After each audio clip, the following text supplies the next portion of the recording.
মধ্যপ্রাচ্যের যুদ্ধ পরিস্থিতিতে দেশে জ্বালানির দাম বাড়ার শঙ্কায় চট্টগ্রামের ফিলিং স্টেশনগুলোতে জ্বালানি তেল কিনতে ভিড় করছেন ক্রেতারা। তবে ক্রেতাদের চাপে অনেক পাম্প মালিক জ্বালানির বিক্রি সাময়িকভাবে বন্ধ রাখার সিদ্ধান্ত নিচ্ছে।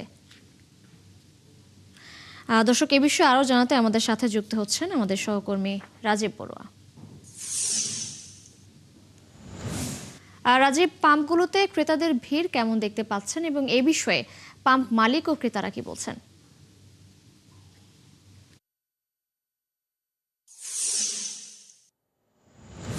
পরশু রাত থেকে মূলত আসলে তেলের জন্য আমরা দেখছি যে বিভিন্ন পাম্পগুলোতে ভিড় করেছে যারা গাড়ি চালক যারা রয়েছেন, এবং আজকেও সকালবেলা যেখানে আসছি সেখানে সকাল থেকে কিন্তু প্রচুর ভিড় লক্ষ্য করছি আমরা।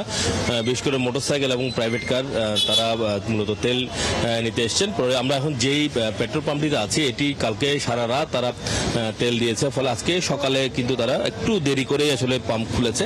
9:30 থেকে তারা এখানে তেল দেওয়া শুরু করেছে এবং তারা এখানে রেশনিং করে মূলত আসলে তেল দিচ্ছে। এখানে তারা যারা মোটরসাইকেলকে তারা 1.5 লিটারের মতো দিচ্ছে এবং যারা প্রাইভেট কার তাদেরকে তারা 4 লিটারের মতো তেল দিচ্ছে। এবং তারা বলছে যে আসলে তারা যে পরিমাণ তেল পায় প্রতিদিন তারা 18,000 লিটার তারা তেল নিয়ে আসে, কিন্তু সেই জায়গায় তারা পরশুদিনই তেল পেয়েছিল 18,000। এর মধ্যে কাল শুক্রবার ছিল, তারা তেল পায়নি, ফলে এখনো নতুন করে তেলের গাড়ি আসেনি।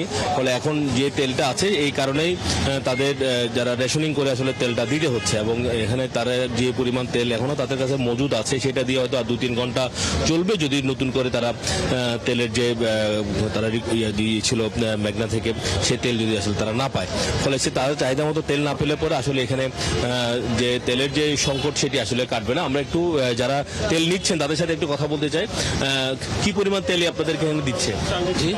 কি পরিমাণ তেল দিচ্ছে আপনাদের? 200 টাকার বেশি দিচ্ছে না, মানে এটা একটু বেশি। এটা দিয়ে কি আপনাদের না, 1.5 লিটার তো সর্বোচ্চ 1-2 দিন যাবে, এর বেশি তো আর যাবে না। তো পরবর্তীতে কি হয় সেটা তো আর আমরা বলতে পারি না, যে তেলের দাম বাড়বে নাকি তেলের কম দিবে। এখন তেল স্টকে আছে কি আছে না এটা তো আর আমরা জানি না। এখন সব জায়গায় দেখতেছি এরকম ভিড়, লাইনে সবাই দাঁড়িয়ে আছে। আমি সেই প্রবর্তক মোড় থেকে ঠেলে গাড়িটা এখন পাম্পে নিয়ে আসছি। অনেক পাম্পে তো দিচ্ছেও না তেল। তো এখন যেখানে পাচ্ছি সেখান থেকে মনে করেন টুকটাক নিয়ে বাইক চালাইতে হচ্ছে। তিশা, আপনি শুনছিলেন যারা আসলে তেল ব্যবহারকারী সেই মোটরসাইকেল। রাজীব, ধন্যবাদ আপনাকে আমাদের সাথে যুক্ত হওয়ার জন্য। আপনি থাকুন, নিশ্চয়ই আমরা পরবর্তী সংযোগে আবারও যুক্ত হব আপনার সাথে।